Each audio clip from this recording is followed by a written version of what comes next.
Hello, everyone. Today I'm going to talk about the philosophy of what to do. Yeah, that's right. So let's, for example, think about the situation in which a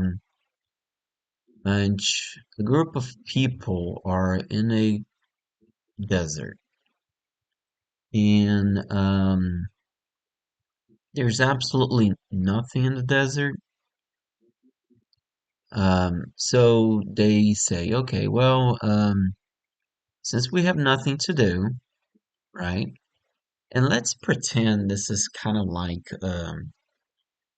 in a region in space where they can design their scenario.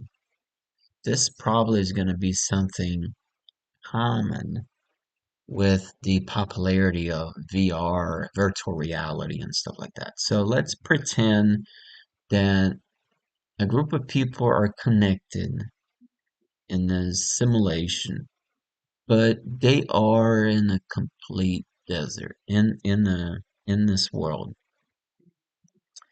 And the funny thing is that the game is actually build the scenario. So then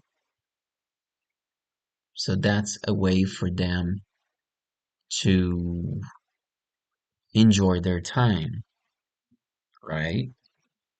And so they make an obelisk and pyramid or four towers, is similar to this background image.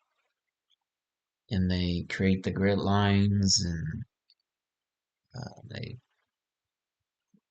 because they're in VR, anything is possible. So they place the platonic solids floating above the desert. Um, they can change from day to night. They can make it night. They can make it day, and so forth. They can do that. Um, and so, anyways, and they can come up with the acceleration due to gravity in this world, or they can they can say they can change the settings to wind speed. Um, they can make their own constellations in the sky. They can draw their own clouds in the sky. So that brings to mind one thing.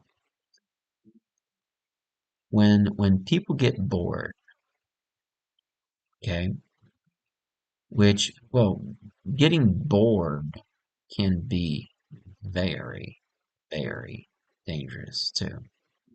Because that's when you try something that you never tried before and it can end up in a disaster. Um, all of the major discoveries in the world were made by people who had a spare time to observe and create and think and stuff like that. So now, um, what we have is that could it be that the universe is actually the same way? Could it be that a group of beings who wanted to enjoy their time generated the reality that we live? Could be. But then here's the problem. The reason why getting bored is dangerous is because you may want to change the settings of the game to make it more difficult or easier. And there's this philosophy that you need to be challenged and stuff like that. But then there's a one thing that is the most important thing in everything.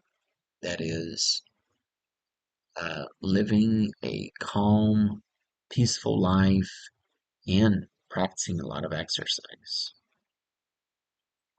Having a well-balanced diet and having an optimistic feeling about life and your purpose.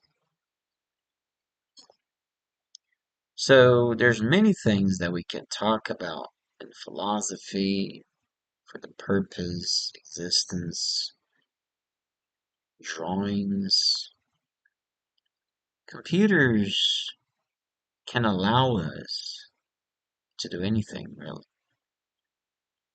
But I am against us going into a matrix sort of thing.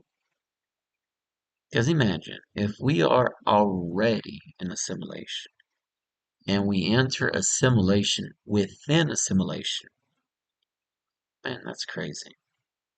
But let's think. We got so we we are we think, we have our opinion, we have our thoughts, we have our creativity. We make works of art, we listen to music, we play soccer, we play against each other to see who's gonna win. We talk to friends, we enjoy talking to friends, we learn from each other. That's what life is. So as long as everything is perfectly fine, that's what it matters. And seriously, uh, since I'm usually talking about science, the psychology of well-being involves if if needing to be alone, fine, but it's also important for us to be part of a community, part of a system. And that's exactly what schools are. That's exactly what education is. Education is never something where you are isolated. Education is where you are an element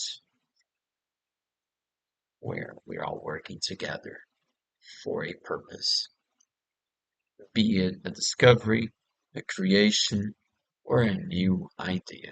Thanks for watching.